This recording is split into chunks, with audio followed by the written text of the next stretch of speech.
This week's record-breaking rainfall won't be forgotten anytime soon. Some people still can't get in their homes. And since we've not had a major hurricane in our area for many years, this was a wake-up call, as Mayor Buckhorn said at dress rehearsal. Major Chad is here with us this morning, Hillsborough County Sheriff's Office. You've been a very busy person, especially in your district this week, right? It's been a long week, and as we all know, town and country, the entire area was just so hugely affected.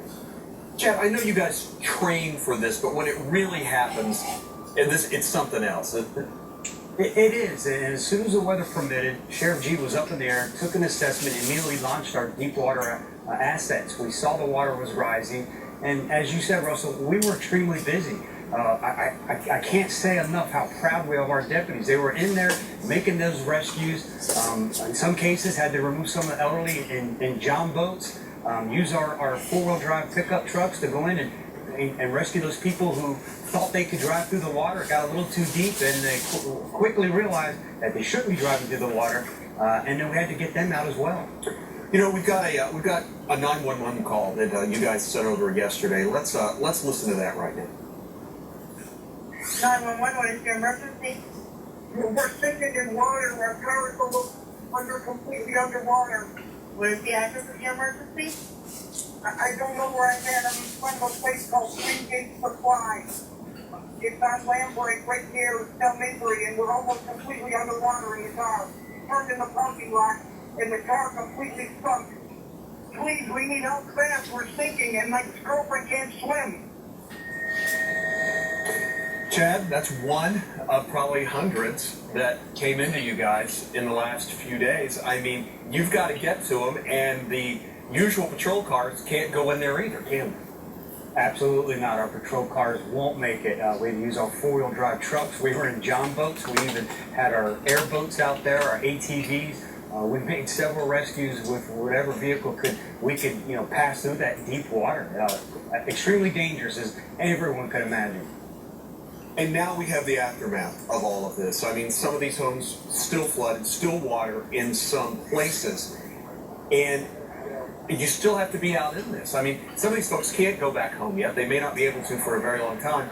And you got to worry if they left their valuables, any of their possessions in there, what could happen to that too, right? And Russell, our hearts go out to everyone who was affected by the flood waters. But you're exactly right. We were out there. Our job wasn't done once we rescued everyone. Our job then became, okay, you had to vacate your cars. You had to vacate your homes. Now we have to make sure that they can get back to try to get their life back to some type of normalcy. But we have to make sure their valuables are protected. So you're right. We were out there. We had 50 additional deputies, our special incident response team members, and we were out to make sure that their valuables were protected. That's the last thing they had to worry about. As I mentioned going into this, yes, wow, look at that. Look at that. Yeah. And luckily, like I said, that was one that we went in. As a matter of fact, I have to be honest with you. We actually totaled one of our cars trying to get to her, our Ford Explorers. The deputies got in too deep. We had to get a john boat to get her to rescue to one of our four-wheel drive cars. But well worth it. Just such a grateful and thankful elderly female.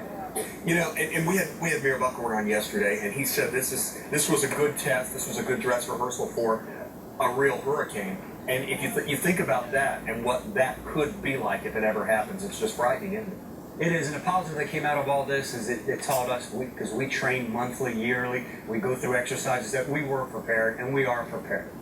Chad, thanks for being here. I know you've had a very long week, and we appreciate you getting up early and coming in this morning. Take care, okay? Have a good one. You too, man.